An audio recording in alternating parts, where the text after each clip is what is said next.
నమస్తే, నా పేరు Swapnika Valmiki. Welcome to BRK health. ఇప్పుడు నిత్య జీవితంలో ఆయుర్వేదం అనేది చాలా ఇంపార్టెంట్ అయిపోయింది. సో ఆఫ్టర్ కరోనా ప్రతి ఒక్కరి ఇంట్లో ఎవరో ఒకరు ఆయుర్వేదాన్ని అయితే ఫాలో అవుతున్న పరిస్థితి. అయితే నిత్య జీవితంలో ఆయుర్వేదం ఎంతవరకు ముఖ్యం, అసలు ఆయుర్వేదం అనేది ఎప్పుడు వాడాలి, అసలు మన జీవితంలో ఆయుర్వేదం వల్ల ఎంతవరకు ఉపయోగం ఉంటుంది, వీటన్నింటి గురించి మనం ఈరోజు టాపిక్లో తెలుసుకుందాం. సో మనతో పాటు అమృతం ఆయుర్వేదిక్ హాస్పిటల్ నుంచి, అంటే సిన్స్ 20 years నుంచి ఉంది. సో ఈ హాస్పిటల్ నుంచి డాక్టర్ సుబ్రహ్మణ్యం గారు ఉన్నారు. అలాగే ఆయుర్వేదిక్ స్పెషలిస్ట్ కూడా. తను అడిగి మరిన్ని విషయాలు తెలుసుకుందాం. హాయ్ సార్, నమస్తే అండి. నమస్తే అమ్మా. సో నేను ఇంట్రోలో చెప్పిన విధంగా ఆయుర్వేదం అనేది మన నిత్య జీవితంలో ఎంతవరకు అవసరము అంటే ఏం చెప్తారు సార్? మీరు రోజు వాడే ఆహారం అంతా కూడా ఆయుర్వేదమే. మ్మ్. అసలు ఆయుర్వేదం అంటే అసలు మీనింగ్ చాలా మంది అర్థం చేసుకోవట్లా. ఆయుష్ను కాపాడుకోవడానికి మనం అనుసరించే జీవన విధానమే ఆయుర్వేదం. మ్మ్. ఆయుష్ను ఆయు వేదం అంటే వేదం అంటే జ్ఞానం. Yes. అంటే మన ఆయుష్ని ఎలా కాపాడుకోవాలి? మీరు ఆహారం తినకపోతే మీ ఆయుష్ పెరగదు, మీ ఆయుష్ క్షీణించిపోతుంది. అవును. అంటే అది కూడా ఆయుర్వేదమే. మ్మ్. అంటే ఆహారం దగ్గర నుంచే మొదలవుతుంది. మనం తీసుకునే ద్రవ్యాలు ఏవైనా కూడా అవన్నీ కూడా మనకు ప్రకృతిలో ఆహారంలాగా లభించేవే. వాటిని మనం ఆరోగ్యకరంగా ఉండడానికి ఎలా వాడుకోవాలో తెలుసుకునే విధానమే ఆయుర్వేదం. మ్మ్. ప్రత్యేకంగా ఆయుర్వేదం అనేది ఏమీ లేదు. మనం ఆహారాన్ని సరిచూసుకోవడం ఇక్కడ. బట్ అలాగే ఆయుర్వేదం ఎప్పుడు అవసరం అంటారు, అలోపతి ఎప్పుడు అవసరం అంటారు? చూడండి, ఇప్పుడు నేను ఏ సిస్టమ్ని తప్పు అని కానీ మ్మ్. ఇదే మంచిది అని కానీ అనడం లేదు. మ్మ్. ఇక్కడ అవసరం. ఇప్పుడు ఎమర్జెన్సీలో మనకు అలోపతి విధానం ఎంత అద్భుతమైందంటే, అసలు ఎమర్జెన్సీలో ముందు ఆ ఎమర్జెన్సీ నుంచి మనం బయటపడేయడానికి అలోపతి సిస్టమ్ చాలా అవసరం. మ్మ్. అది చాలా డెవలప్ అయింది. కానీ అన్నిటికీ దాంట్లో అసలు ఔషధాలు లేవు. మ్మ్. కానీ అలాగని కంటిన్యూగా జీవితాంతం మనం దాంట్లో ఉండే ఔషధాలు వాడుతుంటే ఇంకా రోగగ్రస్తులు అవుతున్నామే తప్ప మ్మ్. ఇంకేమీ బయటపడట్లేదు. ఓకే. ఒకటేంటంటే ఎమర్జెన్సీలో వాడుకొని దాంతో ఒక విధానం బాగుందండి, ఎమర్జెన్సీ మెడిసిన్, మళ్ళీ ఏదైనా సర్జరీస్ అవసరమైతే. కానీ ఆయుర్వేదం ఏం చెప్తుందంటే అసలు రోగమే లేదు, రోగమే రాదు అంటుంది. మ్మ్. మరి రోగం లేనప్పుడు, రోగం రానప్పుడు మీరు ఏ సిస్టము మీకు అక్కర్లేదు. యా.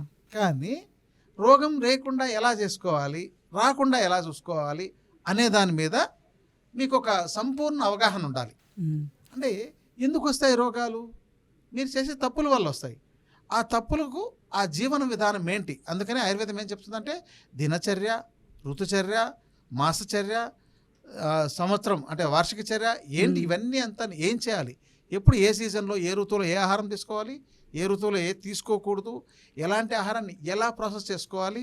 సంస్కారోహి గుణాంతరాధన అన్నారు. అంటే సంస్కరించడం, పదార్థాన్ని సంస్కరించాలి. ఇప్పుడు మీరు బియ్యం తీసుకున్నారు, దాన్ని ఉడకబెడితేనే మీరు తినడానికి ఉపయోగపడుతుంది. మీరు ఉడకబెట్టకుండా దాన్ని అలాగే తింటే మీకు కడుపులో నొప్పి వస్తుంది. అవును, డెఫినెట్లీ. అలాగే కొన్ని పదార్థాలు, మీరు దోసకాయ ఉంది అంటే కీర అంటాం ఇక్కడ.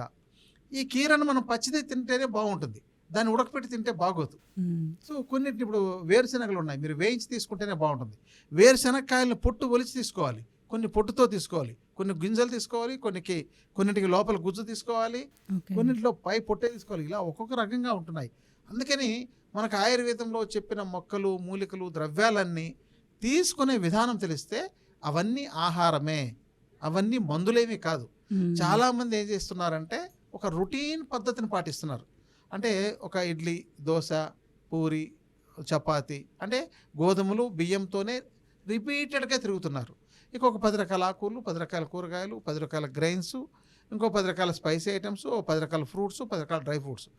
వీటిలో ఈ 50-60 రకాల ఐటమ్స్లో కేవలం ఒక 20-30 రకాల ఐటమ్స్ మాత్రమే రిపీటెడ్గా తీసుకుంటున్నారు. దీనివల్ల అనారోగ్యాలు వస్తున్నాయి. అంటే ఇక్కడ ఏమంటే రోగం అనేది ఎందుకు వస్తుందంటే తినకపోవడం వల్ల వస్తుంది, మ్మ్. తినడం వల్ల కాదు. ఓకే. రొటీన్గా ఒకటే పద్ధతి తినడం వల్ల వస్తుంది. తినకపోవడం అంటే ఏంటి? మీరు చాలా రకాల ఆకుకూరలు, మనకు ఒక 300-400 రకాల ఆకుకూరలు మనం సేకరించుకోవచ్చు. అవును. అంటే మీరు రోజుకొకటి చొప్పున వాడితే సంవత్సరంలో రిపీట్ అయ్యే అవకాశమే లేదనమాట. ఓకే. కూరగాయలు మనకు దొరకట్లేదు కూడా చెప్పాలి అంటే, ఇన్ఫ్యాక్ట్. ఇప్పుడు దాన్నే తెలుసుకోవట్లేదు. మ్మ్. ఇప్పుడు మనం ఆరోగ్యకరంగా ఉండడానికి డాక్టర్ దగ్గర నేర్చుకోక్కర్లా, ముందు మనం నేర్చుకోవాలి. మ్మ్.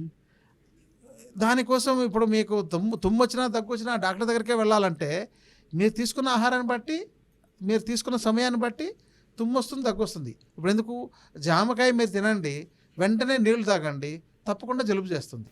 ఓకే. అంటే ఏంటి, ఆ పదార్థాన్ని తీసుకున్నప్పుడు ఏవి తీసుకోకూడదని తెలుసుకోకపోవడమే విజ్ఞానం. మళ్ళీ జలుబు చేసిందంటే మళ్ళీ జలుబుకు మందులు వాడాలి కదా, అప్పుడు డాక్టర్ దగ్గరికి వెళ్ళాలి. అవును. కాబట్టి రోగం లేదు, రోగం రాదు. మీ జీవన విధానం, మీ ఆహార విధానం సక్రమంగా చూసుకున్నట్లయితే అసలు రోగాలు రావు. కానీ రోగాలు రాకపోతే ప్రస్తుత ఆర్థిక వ్యవస్థ చిన్నాభిన్నం అయిపోతుంది. కాబట్టి చాలామందికి రోగాలు వస్తేనే ఓకే. డాక్టర్ దగ్గరికి వెళ్తేనే, మందులు కొంటేనే, ట్యాక్సులు కడితే, అది అలోపతిక్ బెస్ట్ అంటారు అంతే. అన్నిట్లోనూ ఉంది. ఓకే. ఇప్పుడు మీరు ఒకవేళ మీ ఇంట్లోనే ఉండే మెంతులు, పసుపుతోనూ వీటన్నిటితోనూ మీరు కనుక ఆరోగ్యకరంగా చూసుకున్నారనుకోండి, మ్మ్. మీకు ఎలాంటి రోగం రాలేకపోయింది అనుకోండి, మ్మ్. అలాంటప్పుడు మీరు దేశానికి ఆర్థిక వ్యవస్థకి ఎలా ఉపయోగపడతారు? ఏ ఓకే. ట్యాక్స్ మీ వల్ల రాదు. ఏ మెడిసిన్ అయినా మీరు కొనుక్కున్నప్పుడు, ఏదైనా పదార్థాన్ని ఏదైనా టెస్టులు చేసుకున్నప్పుడు అట్లా అయ్యే ట్యాక్స్తో ప్రభుత్వానికి ఆదాయం అని అనుకోండి. బట్ అందుకని ఇలా అయితే ఎవరు చెప్పలేదు సార్ ఈ టాపిక్ గురించి అయితే. రోగాలు రావాలి, ఆర్థిక వ్యవస్థ రావాలి అని. అంతే కదా, ఇప్పుడు అదే ప్రమోట్ చేస్తున్నారు. కొత్త మ్మ్. మిషన్ వచ్చింది. ఇప్పుడు కొత్త ఎంఆర్ఐ మిషన్ ఈరోజు 5 కోట్లు అవును. నుంచి 50 కోట్ల దాకా ఉంది. మ్మ్. ఆ మిషన్ కొట్టినప్పుడు దాని మీద 15%, 20%, 30% ట్యాక్స్ గవర్నమెంట్కి వస్తుంది.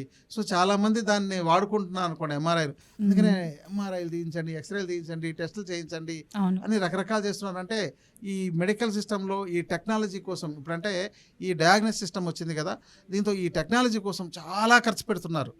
కొత్తది మీకు ఒక 5 ఏళ్ల క్రితం ఉన్నది ఇప్పుడు పనికిరాదు. మ్మ్. ఇప్పుడు ఒక సంవత్సరందే నెక్స్ట్ ఇయర్ కంతా అది ఓల్డ్ అయిపోతుంది.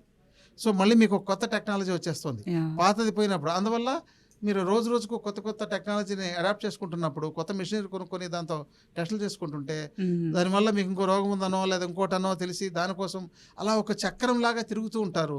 ఎప్పుడు మీ యొక్క జేబులో వచ్చినవన్నీ కూడా ఇలా దీనికి వెళ్ళిపోతూనే ఉంటాయి. అవును, డెఫినెట్లీ. బట్ ఇప్పుడు అలాగే జరుగుతుంది కూడా. ఇప్పుడు ఎంఆర్ఐ వద్దంటారు, కానీ అదే మళ్ళీ తీస్తూనే ఉంటారు వెళ్ళినప్పుడల్లా. సో అలాగే ఆయుర్వేదం ఎందుకు వాడాలంటారు? మీరు ఆరోగ్యకరంగా ఉండడానికి, నిజంగా మీరు ఆరోగ్యకరంగా ఉండాలి, నాకు రోగం రాకూడదు, మ్మ్. నేను రోగిని కాకూడదు అని అనుకున్నట్లయితే మీరు తప్పనిసరిగా ఆయుర్వేదాన్ని పాటించాల్సిందే. ఓకే. మీరు ఆయుర్వేదం పాటించకుండా మీరు అసలు రోగాలు తెచ్చుకోకుండా ఉండలేరు. మ్మ్. మీరు పాటిస్తేనే మీరు రోగాలు తెచ్చుకోకుండా ఉంటారు. ఓకే. కాబట్టి ఆయుర్వేదం అప్పుడే అవసరం. ఓకే. ఇంకా చూడండి, దాంతో ఎంత బాగా చెప్తుందంటే రోగాలు రావడానికి కారణాలు 2 చెప్తుంది. ఒకటి ఆహారము, జీవన విధానం. మ్మ్. మీ ఆహార విధానం సక్రమంగా ఉంటే, మీ జీవన విధానం సక్రమంగా ఉంటే అసలు మ్యాక్సిమం రాదు. ఇంకా పుట్టుకతో కళ్ళు లేదనో, చెవులు లేదనో, ఇంకేదన్నా చేయలేదనో, కాళ్ళు లేదనో అంటే అది కర్మానుసారం వచ్చేవి. మ్మ్. అందుకని 3 విధానాలు చెప్తుంది: ఆహార విధానం, జీవన విధానం, కర్మ. ఆయుర్వేద శాస్త్రాలు అన్నీ చదివి మీరు అవపోసన పట్టినా, దీంతో కూడా చికిత్సా విధానం కూడా ఒక 4 రకాలుగా చెప్తుంది. మ్మ్. సుఖసాధ్య రోగాలు ఈజీగా, అంటే మీ ఇంట్లో జీలకర్ర, సోంపు, వాము, పసుపుతోనే తగ్గించుకునేవి. మ్మ్. ఇవి కష్టసాధ్య రోగాలు. ఓకే. తర్వాత అసాధ్య రోగాలు, తర్వాత యాప్య రోగాలు. అంటే ఓకే. 4 రకాలుగా చెప్తుంది. కొంచెం కొన్నిటికి కష్టపడాలి. మొదటిది మీ ఇంట్లో ఉండేటంత అంత అవుతుంది. మ్మ్. రెండవది మీరు సేకరించుకోలేరు కాబట్టి ఎక్కడైనా డాక్టర్ దగ్గర ఔషధం తీసుకొని, మెడిసిన్ తీసుకొని దాన్ని ఉపయోగించుకుంటే అవుతుంది. ఇక అసాధ్యం అనేది కొంత ఉంటుంది, అసలు ఇంక చేయలేం, దాన్ని వదిలేసేది. మ్మ్. యాప్య రోగాలు, ఇప్పుడు అన్నీ కూడా యాప్య రోగాలని చేసేసారు. యాప్య ఓకే. రోగాలు అంటే మీరు జీవితాంతం మందులు వేసుకోండి. అవును. షుగర్ ఉంది, డయాబెటీస్, ఇవన్నీ, ఆ, బీపీ, థైరాయిడ్ ఉంది, మ్మ్. బీపీ ఉంది, అస్తమా ఉంది, అవును. నొప్పులు ఉన్నాయి, జీవితాంతం వాడుతూ ఉండండి. యాప్య రోగాలకి దీనికి ఇక మ్మ్. పరిష్కారం అదొక లేదు. దీర్ఘకాలిక వ్యాధిలాగా చేసేసారు.